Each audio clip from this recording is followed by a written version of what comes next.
Okay, this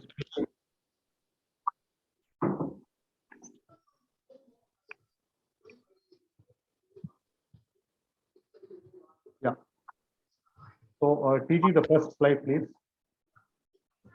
Yeah. Hey, how do I get rid of this?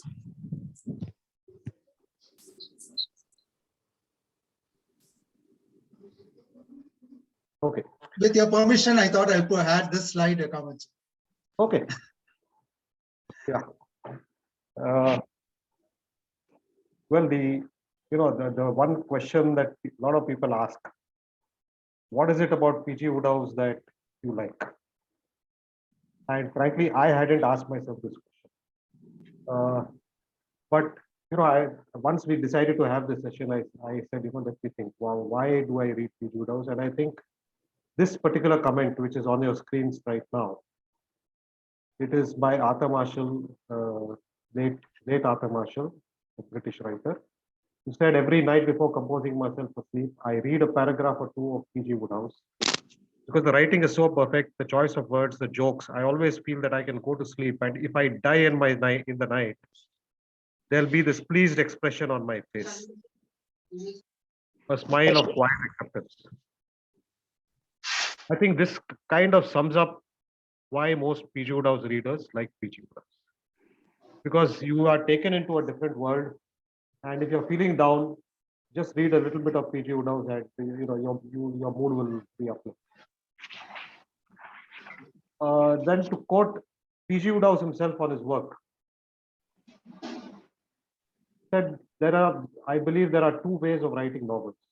One is mine, making a sort of musical comedy without music, and ignoring real life altogether.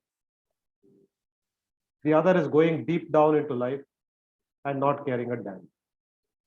So this kind of a thing, there is an irreverence in Woodhouse's writing, which also infects his readers, right?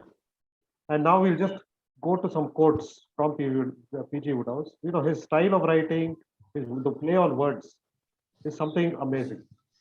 Yeah, TG, next slide.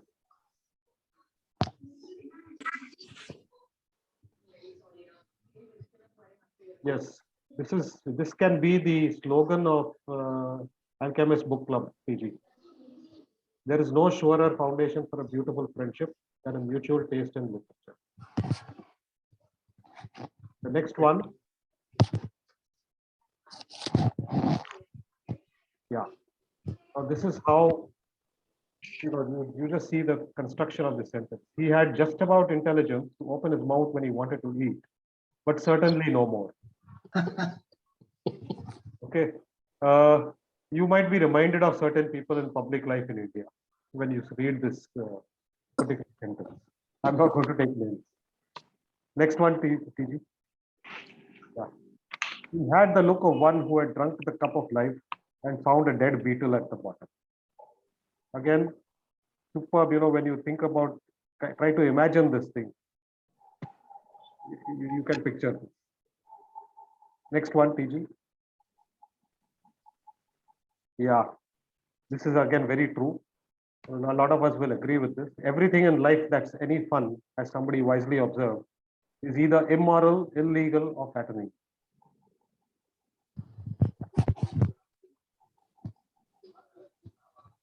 This one, I really like this one. She looked as if she had been poured into her clothes and had forgotten to say when. Next. Again, we might be familiar with this situation. It was one of those parties where you cough twice before you speak and then decide not to say it after all.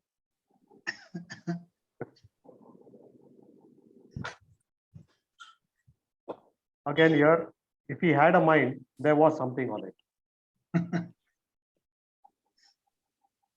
Are we done? This is the one. Yes, this is the last one. I always advise people never to give advice. This is a typical Woodhouse sentence.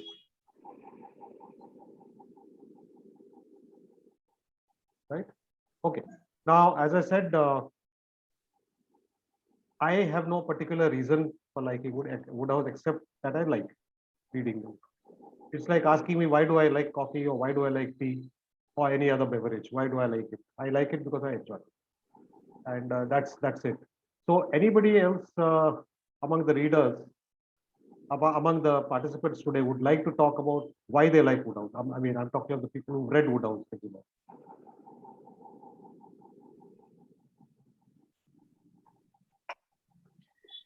PG, why I- don't you take the lead? Yeah, somebody was. Yeah, I think we transited straight from Enid Blyton to Angela Brazil to PG Wodehouse. He is a man of for all seasons, for all ages, and I think if you are down in the dumps, there's nothing like one of his books to pick you up. And I think my special favorite is Code of the Boosters. Okay. Hi, hi. I'm not a member, but thanks to somebody who is, I was privileged to join this. But yeah, I think there is a quote that Stephen Fry uses where he says, you know, you don't analyze such perfection, you just bask in it. And I think that is what lovely. happens with. I think that is what happens with Wodehouse. You don't try to figure out any more than I would try to figure out which note of a Lalgudi Jayaraman violin concert is sweeter than another one. Yeah. Beautiful. Excellent. I think I like him for the humor and the, you know, the stiff upper lip humor, British humor. Very typical of Yeah. Yes. And if you're too much into PG Wodehouse, then you start talking also those phrases and Absolutely, absolutely, absolutely. You learn how to insult somebody in such a way that that person feels Happy to be insulted. yeah, happy to be insulted. Exactly, exactly, exactly. I And- remember one particular phrase, residing with the morning stars. That is so, I remember posting it on a family group. Mhm. So there are so many of his phrases that have just caught on.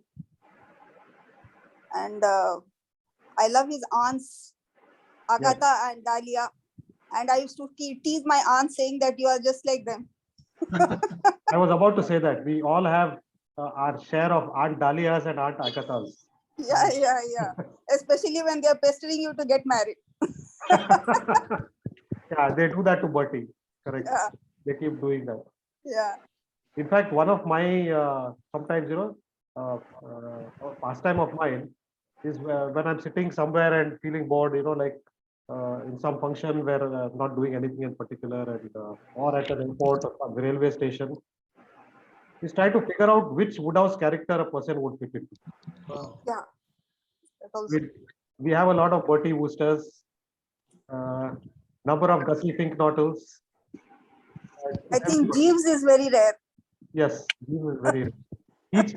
Everybody thinks that they are like Jeeves, but actually they are more like Bertie. Yeah. Yes, Ramji, you would like to share? Or Ram Kumar, yes, your mic is already open. You can. No, I was just saying that one of the lesser characters in his books is the Duke of Dunstable, and I think that's one of the most delicious characters he's ever written. Oh, is it? Better than all the Bertie Woosters and all of that. But the Duke of Dunstable was an amazing character, and the reason I guess I grew up with P.G. Wodehouse, and the reason I really like Wodehouse is the way the felicity with words. I still remember this particular phrase, he just said he wasn't disgruntled, but he wasn't particularly gruntled either. It's amazing. How can somebody even think on those lines? And even his dedications to his book, the foreword, for instance, once he dedicated a book to his daughter, but for whose help the book would have been finished in half the time. Yes, I remember that. He dedicated the first of his sequels. He said that I'm often accused of writing about the same characters under different names. I'm one up on all of them. I'm now writing about the same characters under the same names. So that, I think, was P.G. Wodehouse. Totally irreverent. Amazing. Actually, that's very interesting point. His felicity with words was obviously amazing. So what stuns me is how many languages P.G. Wodehouse has been translated into. I would have thought that it would be impossible to translate that middle England, middle class England, upper class England from the 1920s into a non-English language. But there are P.G. Wodehouse books in Kannada and Norwegian, and it is to me it just boggles the mind that people could do it, and it's actually apparently very good. And I was reading somewhere that he is one author who is still very widely read so many years after his death. Absolutely. I do not know whether we fully recognize he was just about, I think he died when he was 93 and he had written 90 odd books. Yes. So that's like assuming he started writing when he was 20 or 21. It's more than a book a year. Yes. It was amazing. The kind of prolific writing that he did. Mhm. Ramji, I know you are a very ardent P.G. Wodehouse fan, so, and you raised your, yeah. Please share. I got, I mean, I can be unashamed and say that I got addicted to Wodehouse when I was about 8 or 9. Wow. And I'm still addicted to him. I still read a lot of Wodehouse. My particular favorite is Smith, spelled with a P, which is Wodehouse's way of, cocking his thumb at all the Smiths of the world. And he says, Smith introduces himself as, my name is Smith.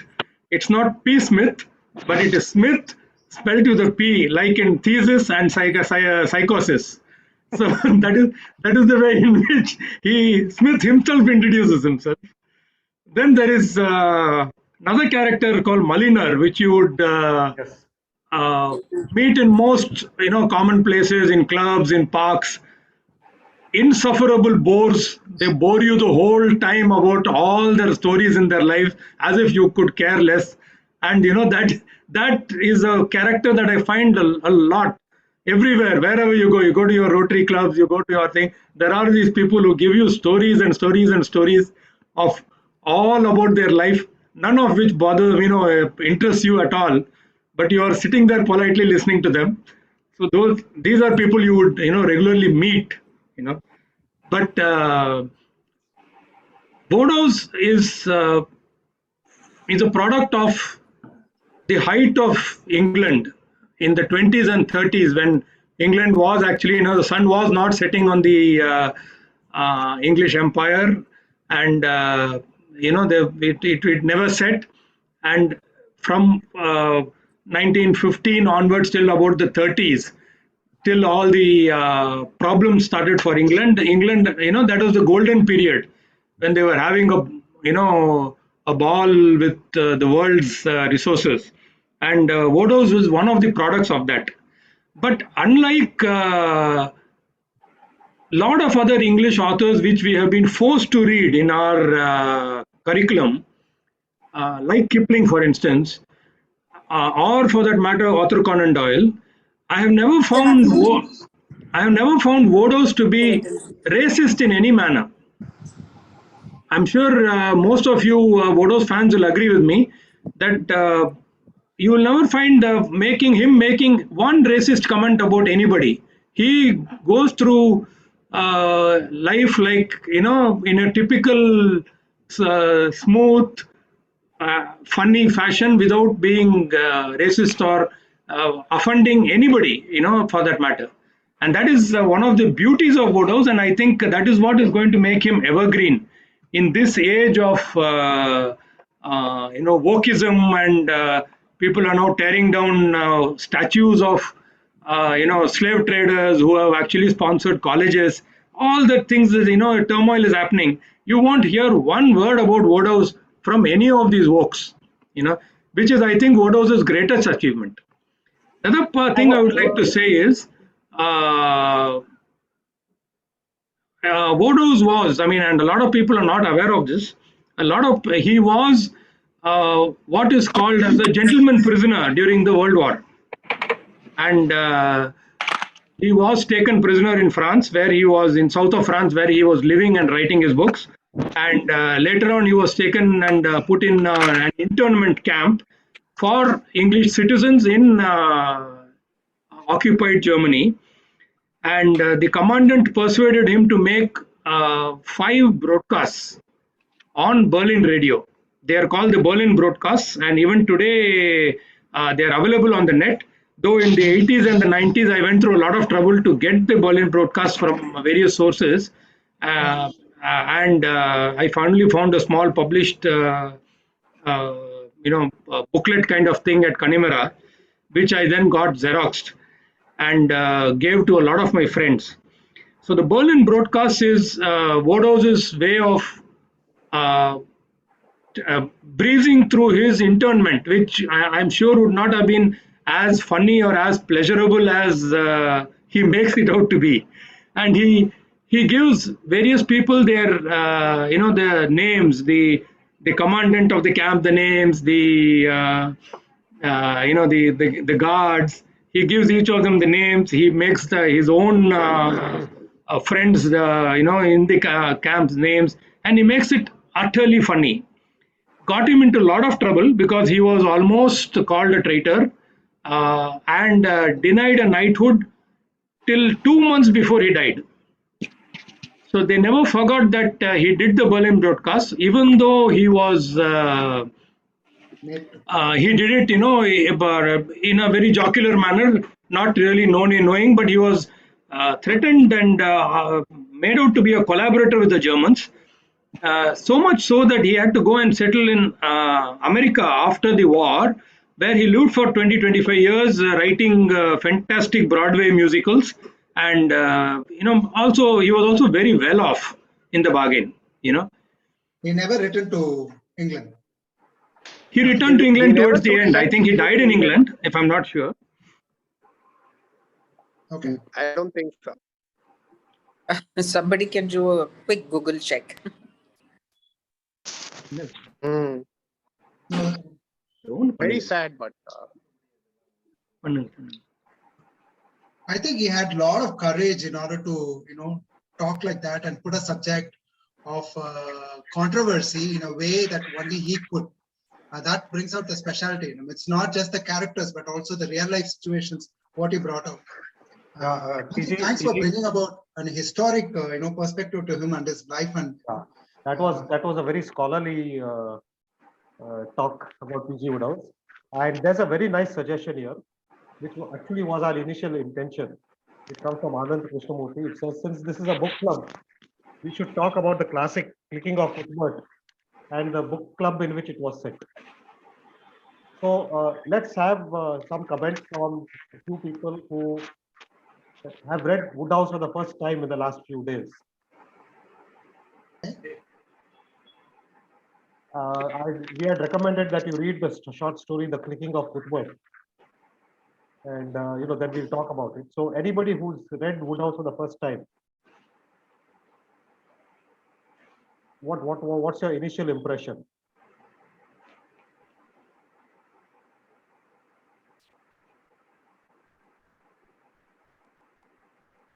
anybody would like to share about what Kamachi is asking now?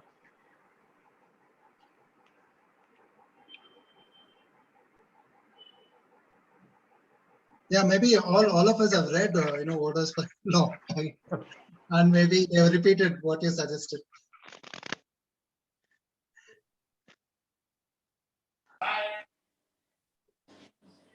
Go ahead.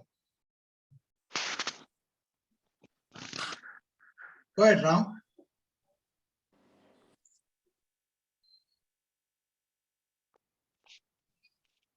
I had read 40 years before, but that time, the time for my appreciation had not arrived. So I was not able to appreciate his books. Probably now, maybe I'm in a better position to understand his books.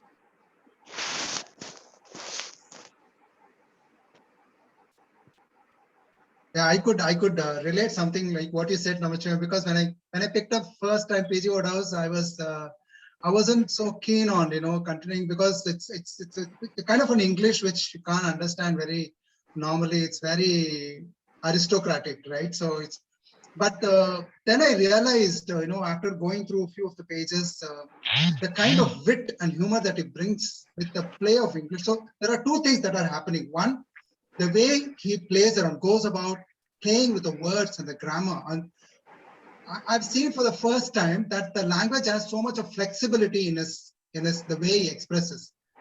And over the period of time when I started reading his books, I could see that some of the characters will be so very particular about the English word and things like that. Have you noticed, Ramji, maybe I don't know, I've not read many of P.G. Wodehouse stories, but if you look at it, they'll be talking like, the character is trying to find the exact, English word or grammatical sentence, and they'll make fun of other character if they are not actually using a proper English and things like that.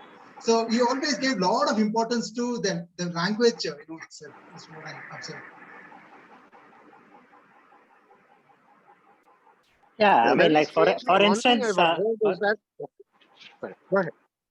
no, sorry, I was just saying, for instance, when a word that we all are very familiar with, when he says, "Are you a snob?"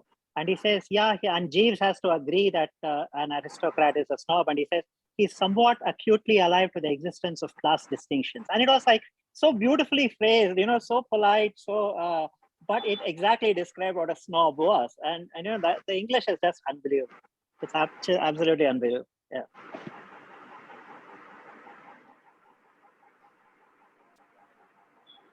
The one question I've always wanted to ask a lot of Wodehouse fans: does anybody really know what a cow creamer is? Yeah. Come again? Some cow of them seem to creamer. be knowing. Cow creamer. Yeah.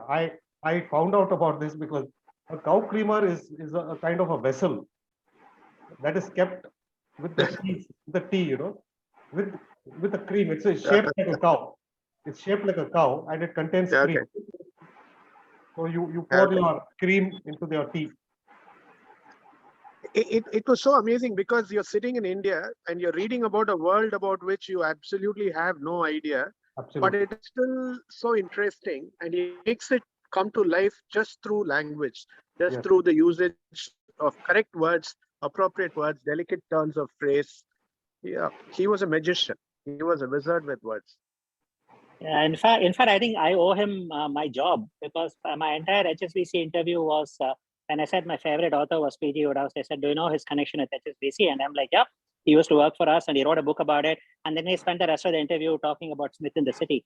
So That's interesting. That's true. He started off at HSBC in Hong Kong, right? in London, and, In London. and then he was supposed to go to Hong Kong, and he basically, I think, gave up and decided to do something useful for a living. Yeah. I'm sure that it was not a great loss for banking, but it must have been a great win for Yeah. His stint in Hong Kong Bank, finds its way into one of the Smith stories. Yeah, Smith in the City. Smith in the City, yes, where he works for a bank. London and Victoria Bank, he calls Yes. it. And is surprisingly realistic, the kind of way he describes the job. Yeah. Absolutely, the way he describes it. But the most favorite of Smith stories is the last one, where he impersonates a poet and tries to infiltrate the household because the love of his Yeah. life is over there. Leave it to Smith. Leave it to Smith. That is the last one, and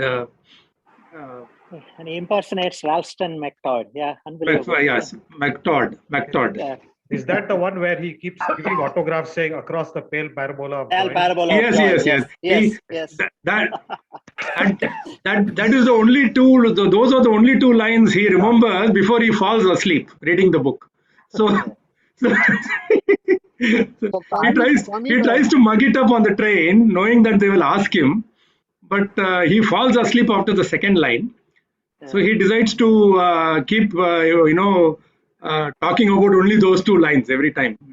And I was very lucky that was the first P.G. Wodehouse that I read. So it was very easy to fall in love with his writing after reading that book. Yeah. Oh, yes. I have the Smith Omnibus. The best 2 pages of his writing, the best 2 pages of his writing were Gussie Finknottle's address to the Market Snodsbury Public School. Yes. That was a masterclass in humor. Absolutely. Yeah. Yeah. Hi. I'm Partha. I've joined this meeting for the first time, and Hi, Partha. thanks DJ for Welcome. inviting me to it. Ralston MacTodd reminds me that in my 10th standard, this was probably the first time I came closest to writing a love note to somebody. Mhm. In those days, I used to go to some maths tuition classes, and they were so I was from a boys' school, and this tuition classes had of course members of the other sex also coming in, and so there was this girl I was pretty fond of, and when the classes were over, and 10th standard was getting over, we had those autograph books which you kind of signed off and stuff like that. So I had actually crafted 4 lines for her, and each of these lines was from a different well-known author's writing. And my sign-off line I remember was, "And across the pale parabola of joy." When you say that, of those and there was in my engineering college days, there was this guy called Rajgopal Jairam, excellent orator and speaker, and I remember him winning an elocution competition in an inter-hostel by reciting Gussie Fink Continental speech over there. So it was amazing. The other thing that is, I don't know if people would agree with me on this, but some of the most amazing writing of Wodehouse that I've seen are the ones that he writes in verse. He writes like about the pie eating contest in the Indiscretions of Archie, and then he writes about a disturbance at a hotel committed by, and it is written in beautiful verse. It's written like a story with the right meter, with the right rhymes, and it is incredibly complex writing. I mean, but I don't know, somehow it never seems to make it to all the the top 10 quotes of Wodehouse kind of thing. But I'd strongly, if you look up the pie eating contest in Indiscretions of Archie, you will find a beautiful piece of hilarious verse that is describing how one guy. Yeah. There is there is a book of short stories called "The Man with Two Left Feet and Other Stories." Yes. Right. That was written by Wodehouse more or less at a time when he was writing musicals for Broadway. So a lot of it will be, love stories with a great deal of sentimentalism, and maybe towards the end, the guy will get the girl, and sometimes he won't get the girl, and that's also one of my favorite books. There's one about the ugly copper who falls in love with a maid, and that's again another one, somewhat like O. Henry, about two lovers, one can't dance, the other goes for dance classes, and he sells something that the girl gave him to pay for the dance classes. All those kind of various things. It's easily one of the it's one of my favorite books, and I probably read it about maybe 2-3 dozen times whenever I get a chance to, and feeling a little glum, end up reading one of those, and I'm sure you can lift your mood up. That is one of them. One of my favorite all-time paragraphs, I would say, is from Leave It to Smith, when he goes and gives somebody else's umbrella to the girl, and when he comes back to the drones club, he finds the guy searching for his umbrella, and so he gives that guy his that AB Spotsworth or something is one of his Finknottle, something like that, one of his, he gives that guy a lovely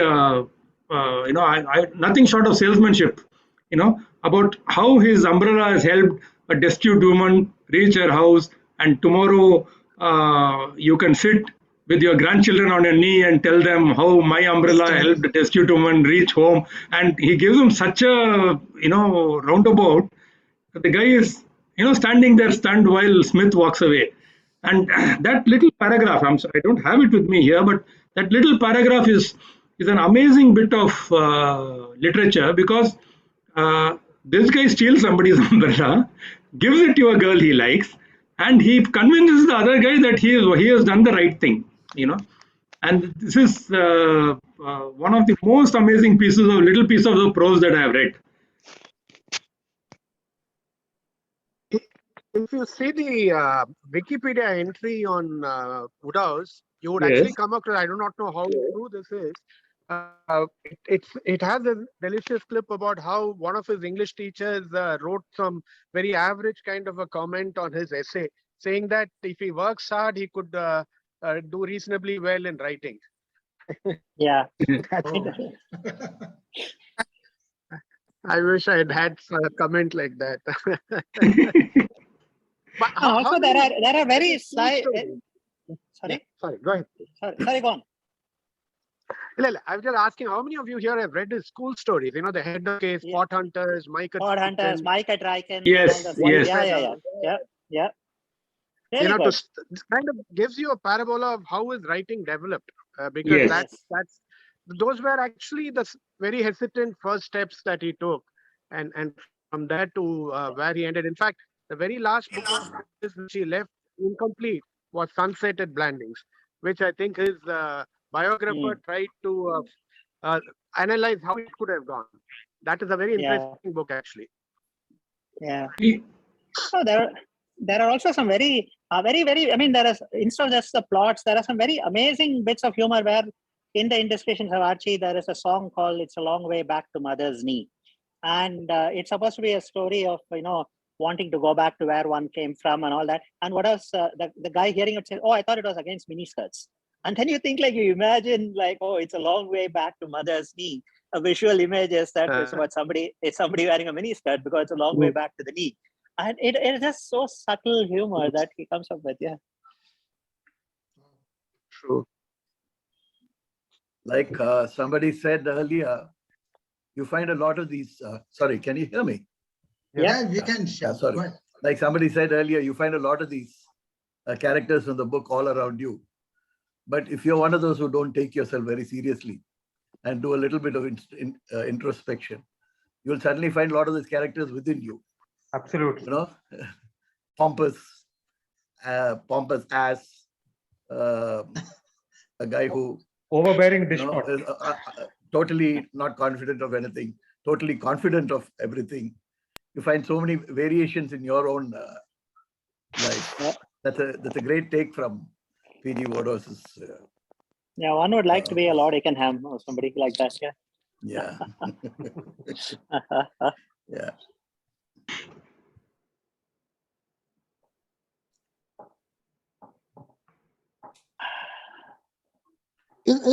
I think Calcutta is only city which has a Shakespeare Sarni, right? I mean, does it have a Woodhouse or anything on Woodhouse? Sorry, what? Didn't hear you Is there properly. any street named after Woodhouse in the country in India? We do have one Bombay. about Shakespeare. Bombay.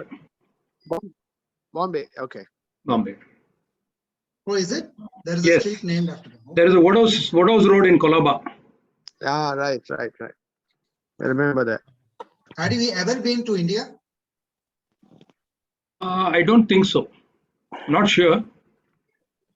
Thankfully, that street is not in Tamil Nadu because if it had been, it would have been renamed after one of the icons here. Or it would have become Wood Road or something like that. They would have thought how house is a caste name. Removed it. Okay, I'd like to say something. Yes, please. This is Prabhakar Malya. I've just joined in here because somebody told me about it and sent me the link. I'm not a member of the club. Okay. Somebody's written that Woodhouse Road in Colaba is named after his brother, not after him. Okay, Oh, okay. Okay. possibly. All right. Yeah, Mr. Malia. Over to Mr. Malia. Yeah. Yes, please go ahead, sir. Yeah. Okay. The favorite line I remember, from P.G. Wodehouse is from one of the Mulliner stories. He's talking about a very tough African explorer called J. Brushford Braddock. Okay, and to convey how tough he is, he says, at his approach, ostriches would bury their heads in the sand. Okay, so that's one of the most memorable sentences that I have from P.G. Wodehouse. Okay, and another thing about P.G. Wodehouse is, I read parts of his autobiography, or not his autobiography, a biography of him by Charles Townsend, I think. It's called The Performing Flea. Okay, Yeah. all his P.G. Wodehouse's letters to him. And one fascinating thing I found there, he talks about, how he has certain stories in his mind. Okay, he had a certain story in his mind. So first he put it as a Jeeves story. Then finally he composed it like a Mulliner story. And then he found that it was perfect. So that bit of experimentation and all that he talks about how the writer's mind works, that was a great insight for me, and yeah, that's it. That's a very, very interesting point, Mr. Malia. Can you expand on that a little bit? I would like to know how the experimentation by him had been done, because some more. No, that's all he says really, that he tried it in one or two other settings, either in a Blanding setting or some other setting. Then he wrote it out in the Mulliner setting. He doesn't say why it didn't work in the Blanding settings and this other setting and all that. He just mentions that, and says, yeah, that's how it worked perfectly for me. Thank you for sharing that. Wonderful. I sometimes wonder, just as Mr. Malia was speaking just now, I was wondering, what if Woodhouse had things like PCs and laptops and Microsoft Word and all that at his disposal? What kind of output would he have come out with? Exactly. 150, 200 books, I'm sure. He's already written 96. 93. Yeah, 90 odd, yeah, 93. So it's amazing output, very prolific writer. But I don't know whether you noticed his American stint seems to have influenced some of his books like The Little Nugget and French Sleeve and Frozen Assets, and those are very heavily Americanized in the sense that rather than the usual British setting that he had. And set in Hollywood. Right. Hollywood and Broadway. Yeah. There is a distinct flavor to his, post-American versus pre-American stint. You can clearly find it in his writing. Right. Because Correct. post-American, he starts thinking like a script writer or a Broadway musical writer. So his original work, pre-American stint, is actually the quintessential Wodehouse work. Absolutely. Actually, when he was in the US, he was in a bit of a problem with the income tax department, and he wrote some very a few very stinging pieces about the Internal Revenue Service. In one of his books, he describes a very rich woman. Okay, so the way he describes her is that at the very mention of her name, the filthy blood-sucking leeches of the Internal Revenue Service would raise their hats with a reverent intake of breath.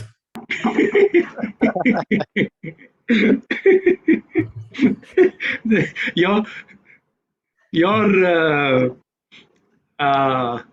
Malayaji, your little thing about Hunter, about his talking about the Hunter, reminded me of another one where he says it was a confusion of ideas between him and one of the lions he was hunting in Kenya that caused A.B. Spotswood to make the obituary column.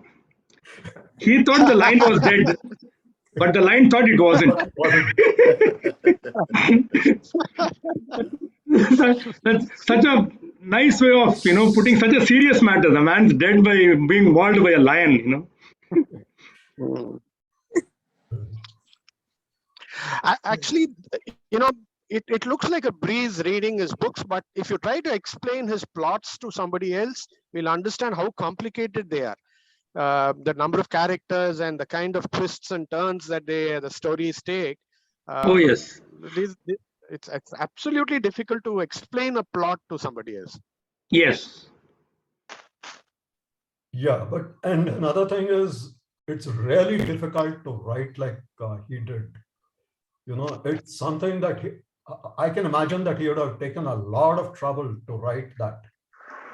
And you were saying a little earlier that how much more would he have written if he was using Word?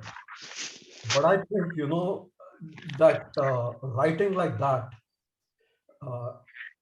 anyway, I don't claim to be a PG Woodhouse, but whenever I have tried to write, and I have tried to write well, okay, it requires a whole lot of scratching out and rewriting and all that. Okay, and I don't know whether Microsoft Word would have helped me to write any faster. So it's that ease of expression that he has is definitely not something that is easily achieved by a writer. It's very easy to understand what he's writing, but to write in that way is a very difficult thing. Yeah, and you know, at the very beginning, that was said that, you know, reading books is a very personal experience, and yes, no two people read the same book. But Woodhouse characters, we all imagine all these people in our heads, and when you see the adaptations like Jeeves and Wooster and BBC, where you know, two of the best actors in England, Stephen Fry and Hugh Laurie, play Jeeves and Wooster, it still doesn't quite, you know, fit, because Woodhouse has just painted this word picture in your head, and you got this character looking and thinking and talking and walking in some way, and you just can't see the adaptation and get the same feel for it. You know, and this is despite the fact that they are probably two of the best actors in England, and Stephen Fry and Hugh Laurie are huge fans of Woodhouse. I mean, they're huge fans of Woodhouse. Yeah. Something like you never really have can be happy with Hercule Poirot, you know, after what you've read and what you see on screen. So I think it's very similar to that. Yeah. Yeah. And you have to read it. I mean, it is not a visual. Yeah. It is not as visual medium as a literary medium, and yeah, it's very hard. That's why I'm stunned by how they translate Woodhouse. I would have thought on the face of it, it is impossible to translate Woodhouse. Yeah. I think the closest somebody has come to that is Asterix. Yeah. In translation. Yeah. Somebody said they had read was talking about a Kannada translation. Yeah. How did they enjoy the Kannada translation? If they read both the English and the Kannada translation, I'd like to know how they enjoyed it and what the comparison was. I don't know. Unfortunately, I don't know Kannada, and I was just shocked by the very idea that you could translate Woodhouse and it would be successful, because you think humor at the best of times doesn't travel well, and then Woodhouse, the setting, the wordplay, everything is so quintessentially English that and it's not just Kannada; it's there apparently even Norwegian and Swedish and things like that, and so I'm really intrigued how people did it and how it was received. Yeah. I don't know if anybody has ever read Woodhouse in any other language. I haven't, but I find it amazing. Can't imagine reading Woodhouse in any other language. Yeah, yeah. Well, he makes so many allusions to Shakespeare and so many other English authors. Yeah. That it'd be really a task to But his language. But his inspiration was largely Oscar Wilde, and he has mentioned that several times, particularly the importance of being earnest. Right. So he was in his teens when he saw the importance of being earnest, and he has actually mentioned that that was one of my inspirations on why I was able to get into writing.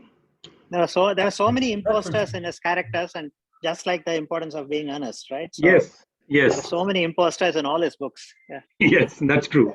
Yeah. Which writers do you think come at least close in terms of the kind of humor that he was able to impart?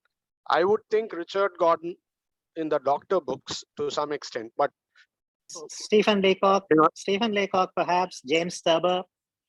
Yep. Henry Cecil in the legal books, yes. A yes. little bit. Yeah. Yes. There are some stories of Somerset Maugham. Somerset Maugham is usually a more serious writer, but some of his stories are like that. Mm. Somerset Maugham has a similar, ease of expression, as you can say. Yes. Stephen Sorry. Leacock, I think, comes closest. Though I have not read any of Stephen Leacock's novels, his way of writing and expressing himself and the short stories, I think comes quite close to Wodehouse. And maybe James Herriot and Gerald Durrell as well. James Some- Herriot. Yes, James Of course. Herriot. Yes. Of course. Sorry if I sound a little frivolous and a little bizarre. I think Asterix and Obelix. Oh, absolutely. So, yeah, sound a lot Absolutely. like Nice. That's a nice one. the situations, No. language. Yeah, Yeah, it's very, very. the puns, the very clever yeah, puns. Yeah. No, I was actually, Yeah. that's exactly what I was referring to earlier. When you were talking about translating well, I cannot imagine that Asterix and Obelix, which depends completely on puns and was written originally in, I think, Flemish, was translated so well. It's translated so well into English. I think the translators deserve a huge Yeah. applause for that.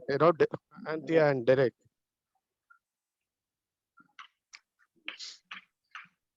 Somebody briefly mentioned it, and I don't think we pursued it. Why is it that none of us, at least I know of, can recall seeing a Wodehouse section in any of our English school textbooks? I mean, we read all kinds of nonsense about classical English, but this is English writing at its finest. But I don't know why. true. Anand, believe it or not, I use it. I teach maths. I use it in Oh. maths. Excellent. Wow. I do a little bit of logical reasoning and data analysis. Uh-huh. In that, I come up with that famous statement of his: "Who's bigger, Mr. Ah. Bigger, Mrs. Bigger, or Master Bigger?" or Mr. Bigger because he's always a bigger. spinster aunt. Yeah, and Mrs. Bigger because she became bigger, Became bigger. Yeah. and Master Bigger because he's always little bigger. And a So spinster that- and a spinster aunt because she'll always be bigger. Yeah. Bigger. She became a little And- bigger. She became bigger. Basically, I pass this on to them as looking at a problem from different perspectives. Yeah. Yeah? Nice. Anushka tells me they added a short story written by P.G. Wodehouse in CBSE recently. Ah, Excellent. Any idea Excellent. which one, Anushka? please tell me what happened to the guy who included it. Has he been thrown out of his job? I wonder at which level of the bureaucracy is he sitting. Yeah. He probably played a sort of Jeeves to his Bertie boss and quietly slipped it in. But I think a lot of the later day Indian writers were inspired by Wodehouse. I can think of Anurag Mathur's Inscrutable Americans or Upamanyu Chatterjee's English August. A lot of those, the style of writing reminds you of Wodehouse. So I'm sure that childhood inspiration would have come from there. Yeah. And in a lot of our campus magazines, they adopt the P.G. Wodehouse style of writing very skillfully, and they write some very nice articles. I remember in my college magazines, they've done that. The art of criticizing without appearing to criticize. Yes.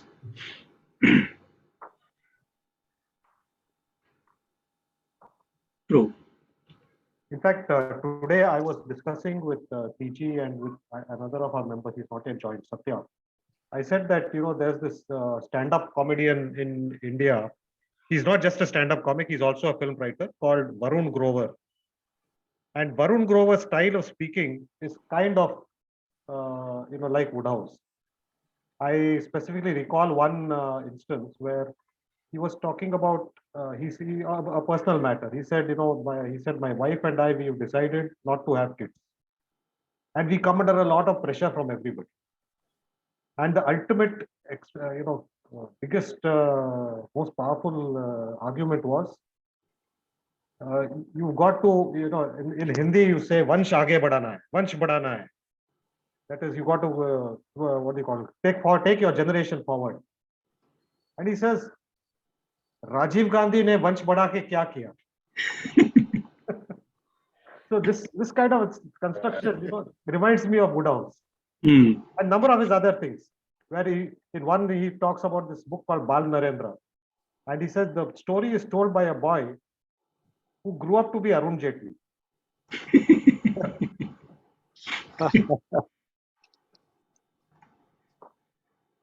Were we going to talk about the clicking of Cuthbert? Yes, yeah. Please start. I mean, are you an old time? I almost know it by heart. I've read it so many times. Okay.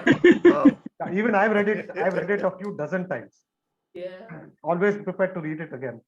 I always recommend it to anybody asking me what should be the first one I read. I always recommend that because I figure like, if you can spend 20 pages, then you will be hooked for life. Yeah. Yeah.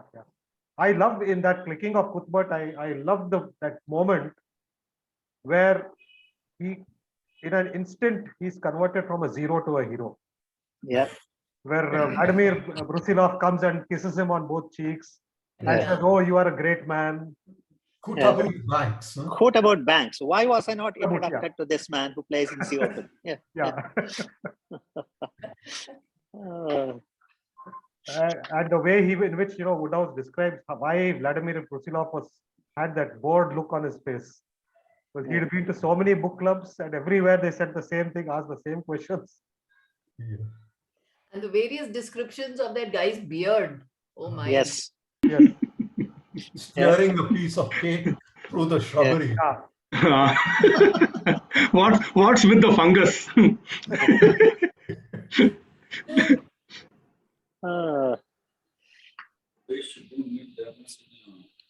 There's also that the Bertie episode where he grows a mustache. Yeah. Bertie Wooster grows a mustache against Jeeves' recommendations. Yes. And it ends very nicely with Jeeves coming in with a razor. Yes. Yeah. In fact, somebody was just I was chatting with somebody else on the group, and I was telling them that I was in this chat about how Woodhouse was there in HSBC, and the guy replied saying, "Leaving HSBC seems to have been a good strategy even a century earlier," which I thought. A century earlier. Yeah, that's a good one.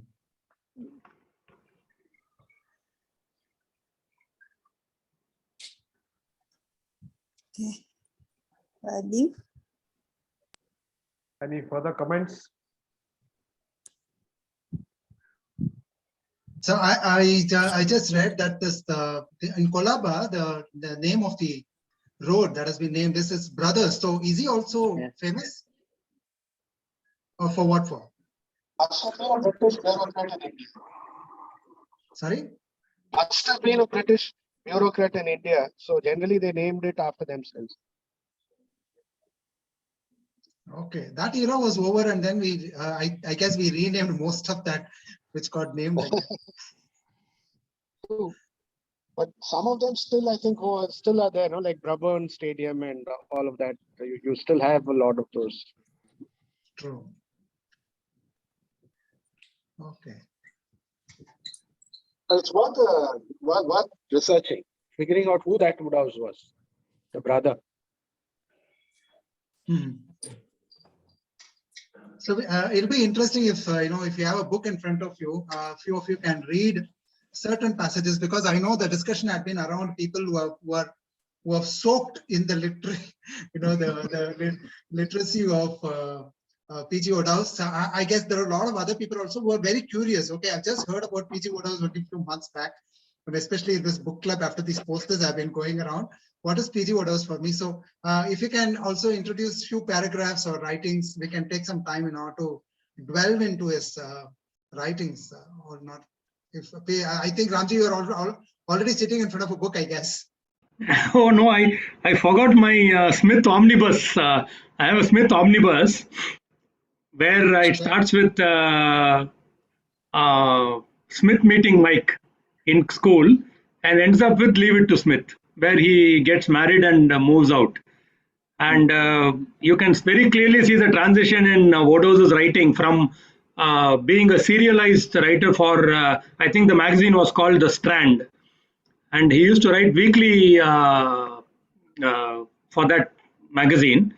And right up to his last published novel on the Smith series. That's a book I have, enjoy several times, but I forgot my copy today. So, but I will read out something else certainly. No, one thing I was going to say, talking of authors similar to Woodhouse, I don't know how many of you would say Saki is one of those, H.H. Munro. Some of his, especially his short stories, The Lady of the Tiger and all those kinds of things are very Woodhouseian in the way they're written. If you haven't read him, it's well worth checking out. What is that? S-A-K-I? Is that Saki. S-A-K-I, Saki. Yeah. Okay. H.H. Munro. Yeah. Yeah, that is school in non-detailed or some such. Yes. It was very much one of those things that we had.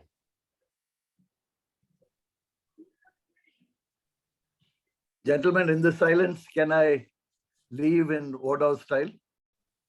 Leave when they're asking why before they ask when. Right? Thank you so much. Thank you so Lovely much. meeting I up apologize with you all. as well. I'm sure looking Thank forward you. to more such get-togethers. Thanks Right? so If you'll much. have me. Thank you so much. Thank you. Bye. Thank you. I like Bye. listening to Bye. you. Thanks, Bye. Vijay. Absolutely.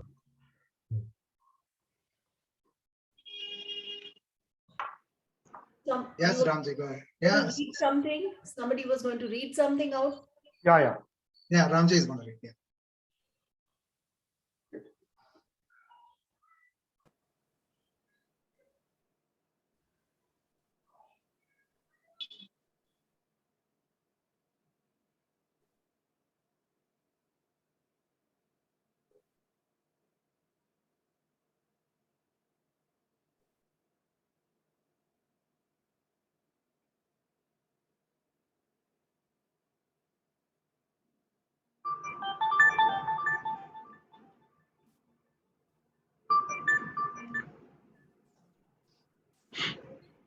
Yeah, Ramji. Yeah. Just give me a minute. Yeah, sure. Take it. And anyone else? Yeah, if somebody else can go ahead. Meanwhile, I'll just quickly. Kamachi can probably start. Kamachi, if you- Kamaji. I'm looking for something. I'm looking for. With the Omicron around the election commission has updated its COVID protocol, and then they have announced the updated version of the COVID protocol. Like you mentioned, the election commission has banned all kind of road shows. Let it be Arup, you would like to say something? and also any kind of physical rallies.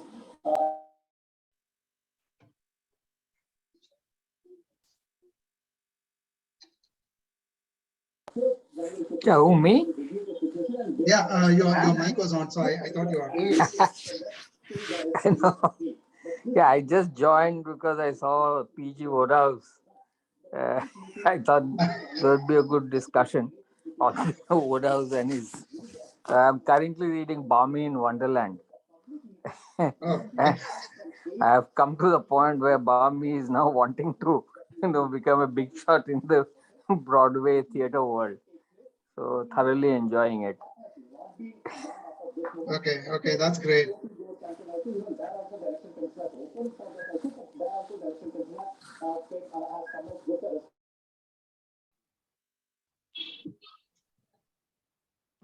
So some of the newcomers were there. I mean, you started reading Woodhouse short stories, or you are yet to pick up. And what if you have any questions to those who have already read Woodhouse and they are such fans of Woodhouse? So what would you like to ask? You can go ahead and ask also. I mean, what makes them become such ardent fans of Woodhouse? So if you would like to ask any questions also, please go ahead and ask, while we are putting some sheets where we can read for you.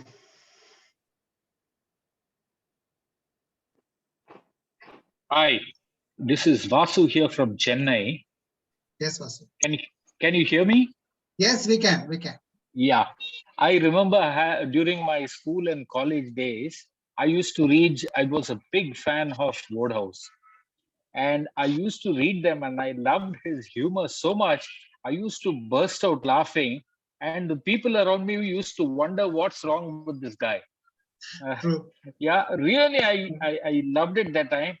But over a period of time, after I joined my job and all that, I stopped reading Wodehouse. I mean, I still somehow lost that touch with Wodehouse. Now, hearing all of you all who are so much, so ardent admirers of Wodehouse has made me want to pick up Wodehouse again. And incidentally, I've just retired from my job. So I'll have a lot of time on my hand, and I would love to reconnect with Wodehouse again. Thank you for such a wonderful opportunity. Thanks a lot. Great. Thank you so much. In the meantime, I just picked up one page so that we can read. I think this is the very shortest, this thing which we can read. Can somebody read? Ramji, if you can read, I think you would have read this already. Yeah, Jeeves in the offing. Yeah. It's on the screen. Are you able to see it? Yes. Yeah, I can see it, yes. Yeah. Should I read Stop. it aloud? Stop me if I've told you this before. But once when I was up, can you just zoom it up a little more, TG? Yeah, is that enough? That's much better. Once when I was up at Oxford and chatting on the river bank with a girl called something that slipped my mind, there is a sound of barking and a great hefty dog of a hound of Baskerville's type came galloping at me, obviously intent on mayhem. Its whole aspect that of a dog that has no use for boosters.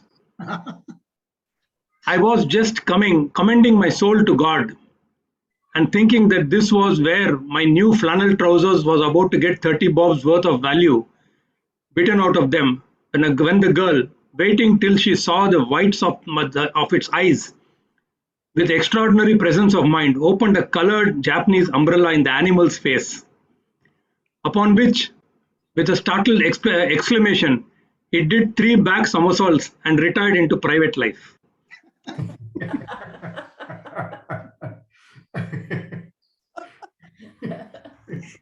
Wodehouse also quoted a lot of simple incident, okay? Mm. I'm getting quotes like, such an extraordinary presence of mind, okay?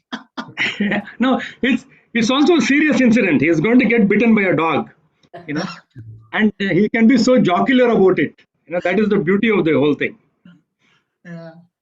The way it describes the eyes and the size of the dog, you can actually imagine what's happening, and then there's a humor part of it to the entire story.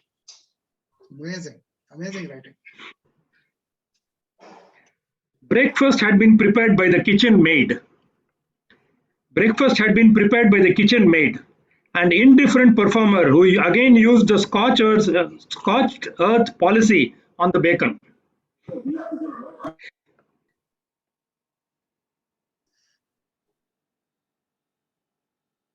Before my eyes, he wilted like a wet sock.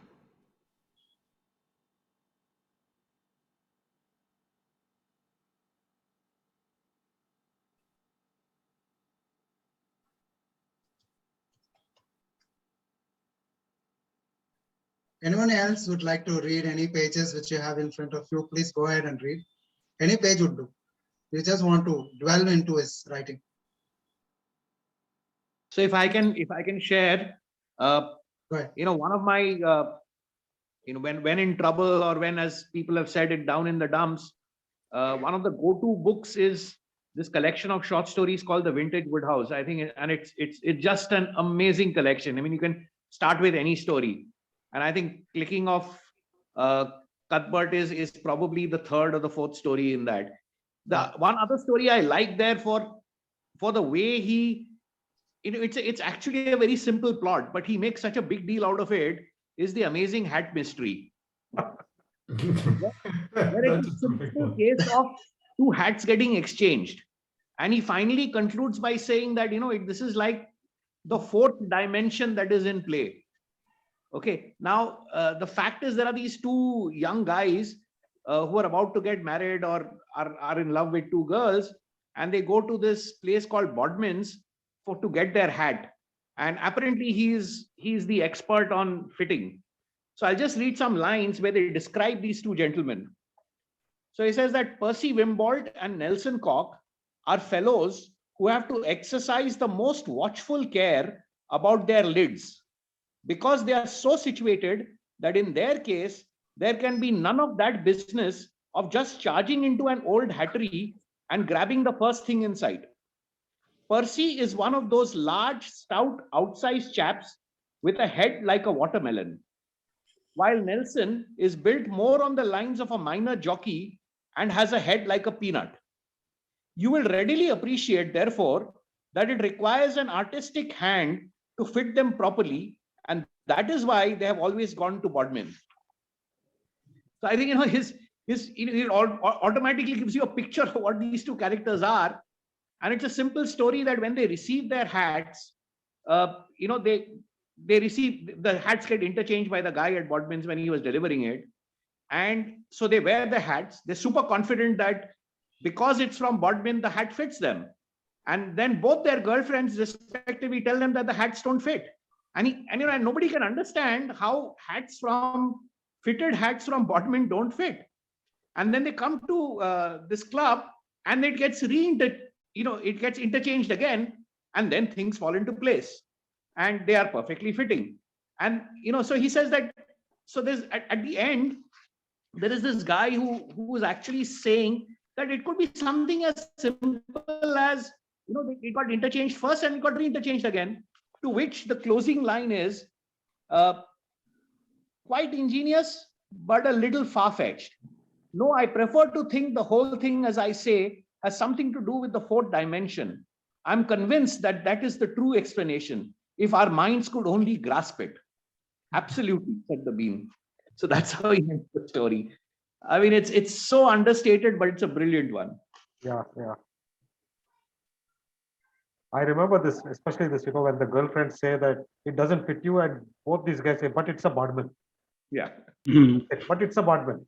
And he's the, what do they call it? To the King of England.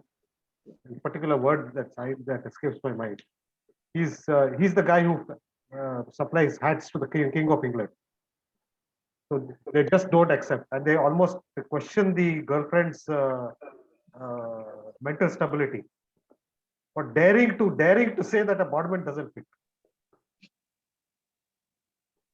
Just a question: would any of you know if any of these OTT platforms carry Jeeves and Wooster or Woodhouse Playhouse? Any of these?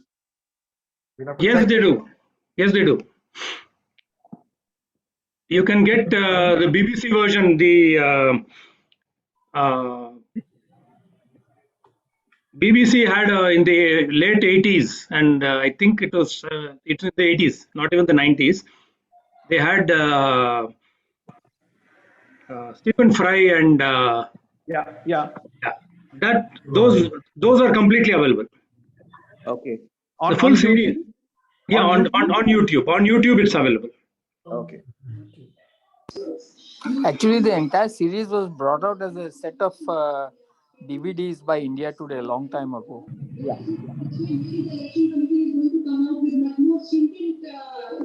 Rules in terms of conducting of rallies or public meetings. As I understand that,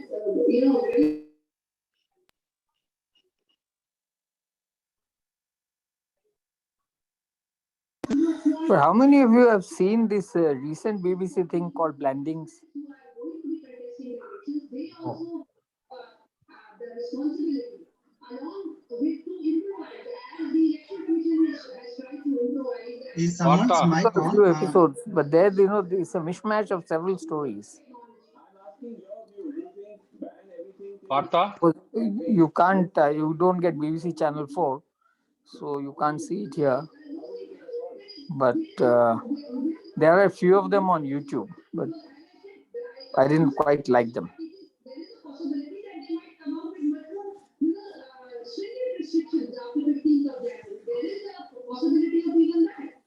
I remember there was an attempt of there was a Hindi serial called Idhar Udhar, which was loosely based on Leave It to Smith.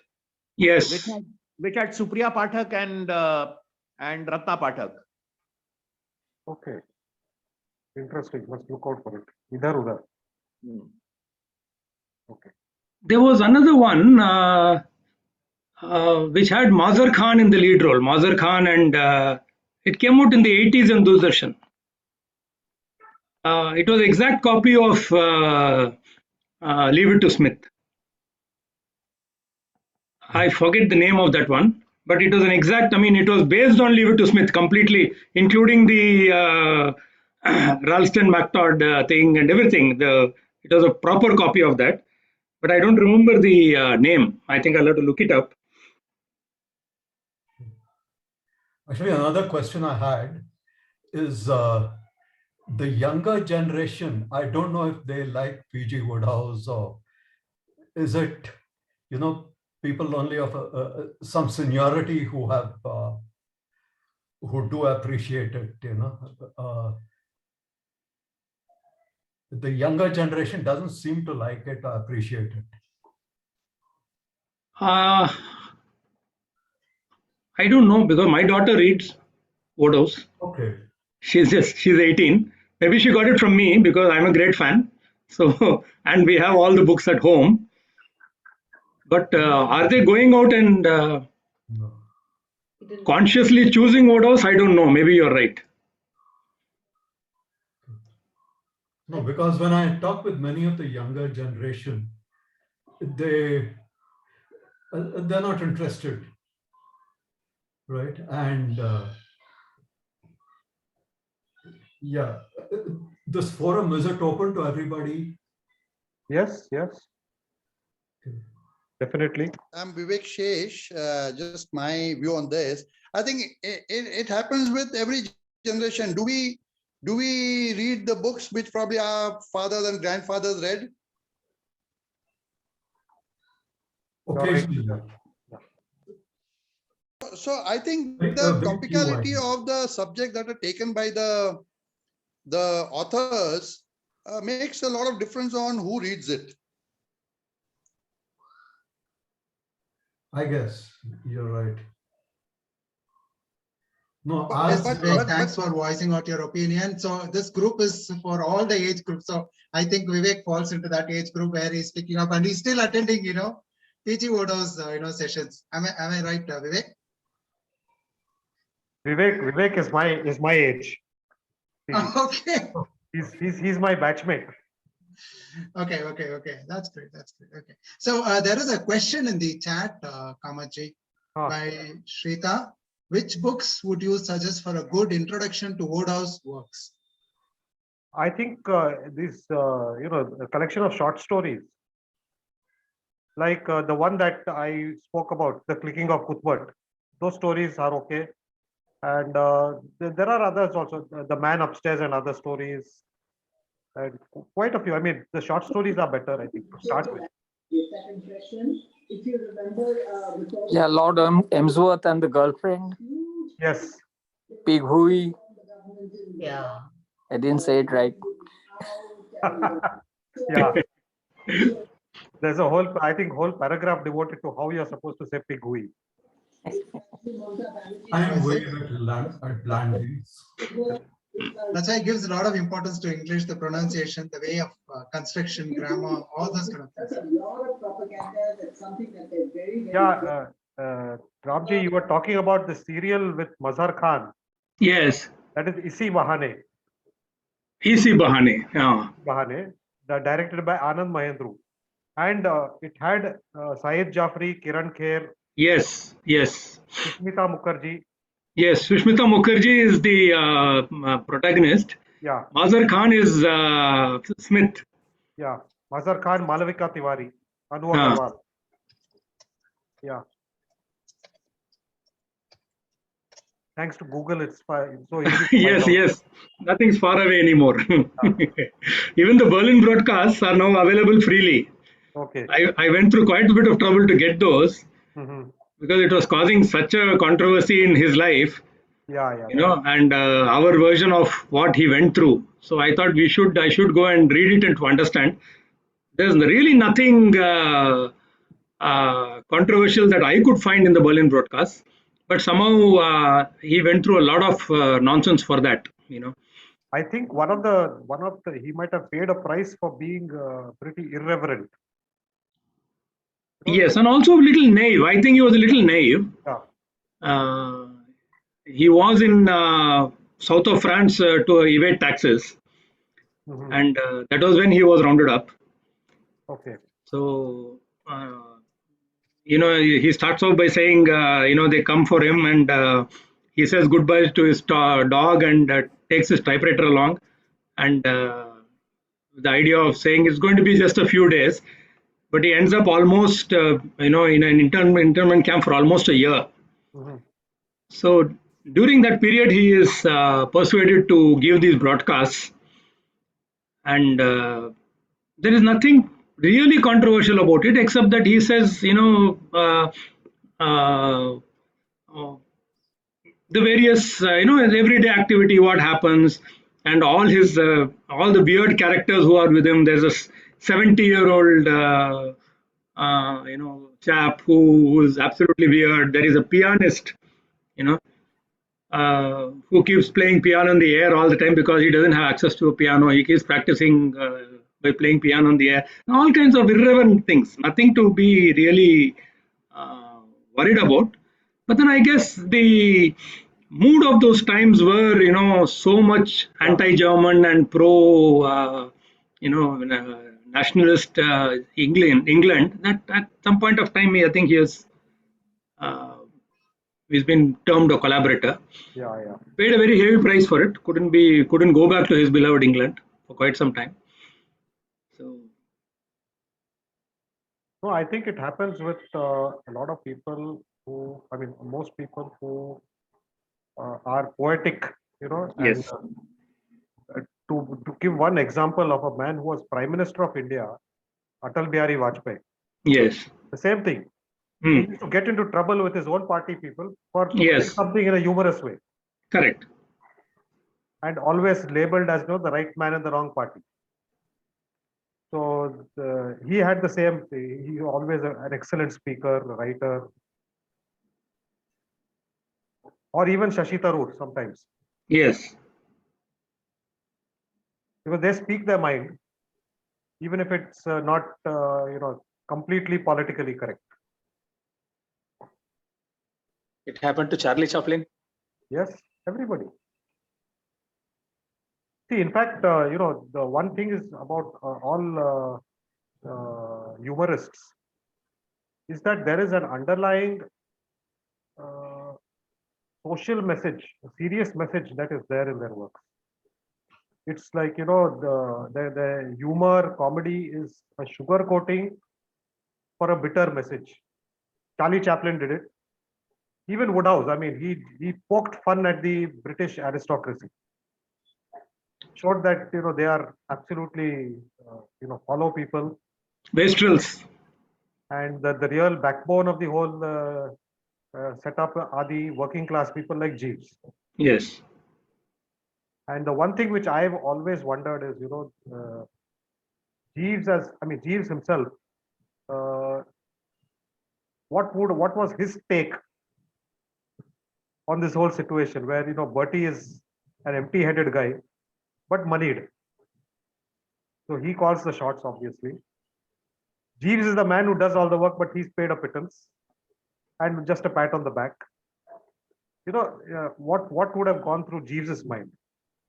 I really, that's something interesting.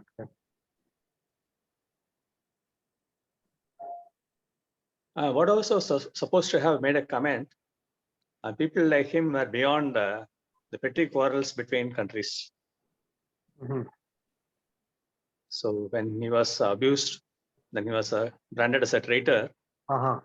Said the people like him, they are above or beyond the petty quarrels between countries. Not the exact words. Yeah, I Similar line. understand. I mean, he probably looked on the world as one place, the earth as one place. Right. And not the division between countries not being that important. Yeah, absolutely. Which is difficult for a lot of people to digest. Yeah. Because human beings tend to, get into this us versus them scenario. in everything.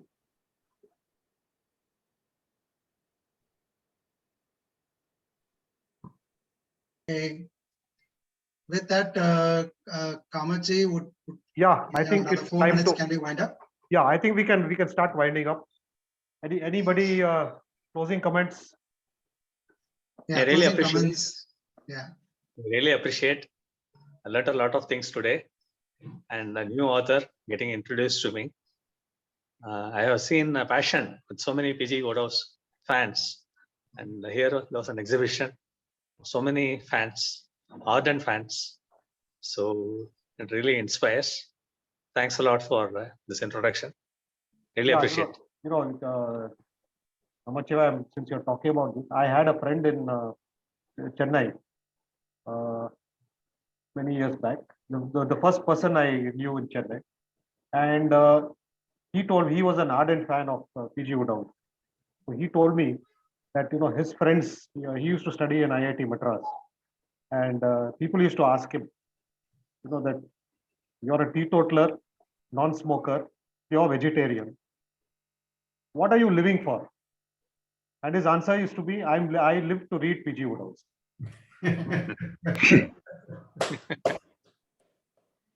Well said. Well said. Yeah. It's Yeah, sometimes to reduce the definition of a life is so very beautiful, right? I mean, we don't need to keep on expanding it. That's not the only way to do it. Absolutely. Yeah, it's beautiful, beautiful. The ultimate fan's fan. That's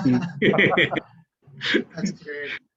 So I would like to thank Kamaji for having taken us into this session, the first session for 2022 on an author theme. This is one few times we try out, something like this, where we take up an author and let us discuss about the books. Usually what we do is take up one book and then discuss about it at length. Maybe some of the books we have even covered for 2-3 meetings so that we can understand the full depth of what that book is all about. And we have also authors coming over and discussing, and I find a lot of authors here. Sir, Malia sir, and I would request you to come to Alchemist Book Club, and people who had written books, please come over and talk to us about your books, because it's nothing like hearing about your books in your own words. It will inspire us, right? So that is one thing. PG, you can tell them about the next session. Yeah, absolutely. There are sessions. Satya Saran's author, Satya Saran, and the author is coming over for the next session with the last, Saturday of this month. She's going to talk about 2 of her books, which she had written on Hariprasad Chaurasia ji, as well as R.D. Burman ji. So she's going to talk about these 2 books. Sir, S.D. Burman. S.D. Burman. RD. Not R.D., S.D. Is it S.D. or R.D.? S.D. Sachin Dev Burman. Yeah.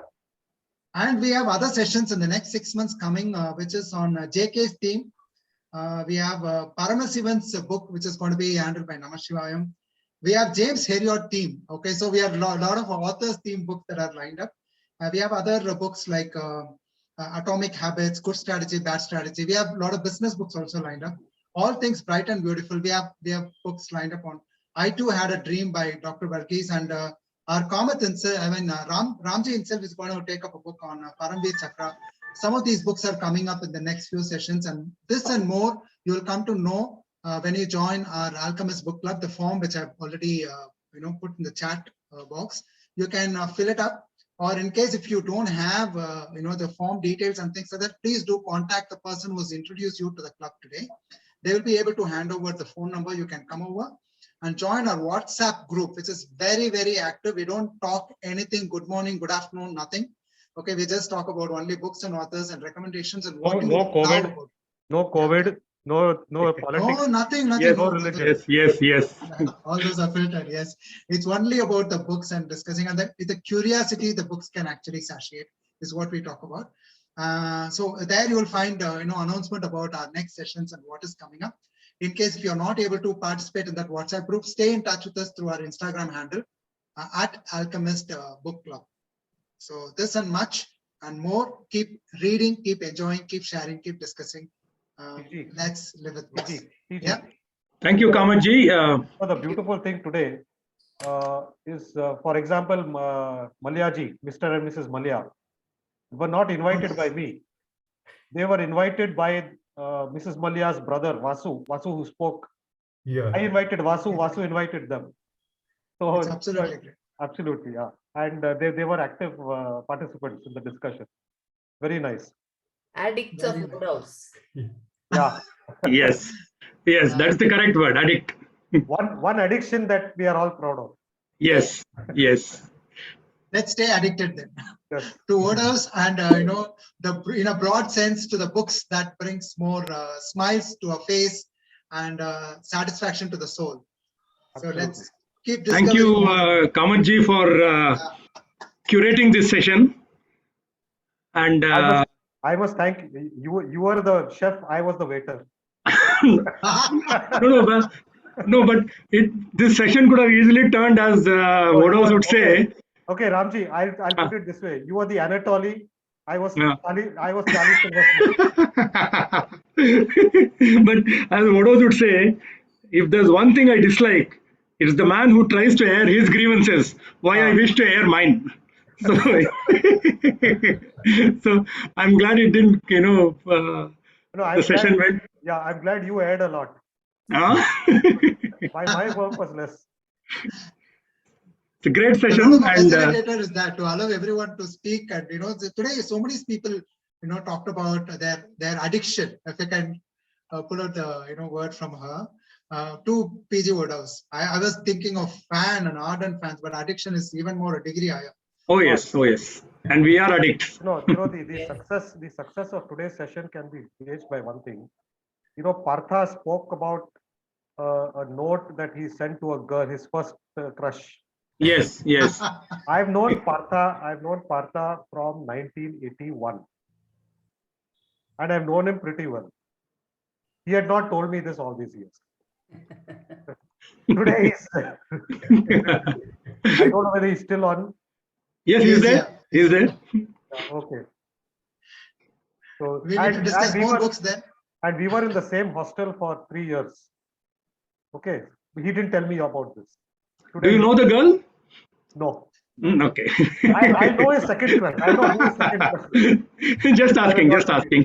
No, I don't. That's nice. Okay. Okay. Thanks a lot. I think it was a great session and I loved participating in this.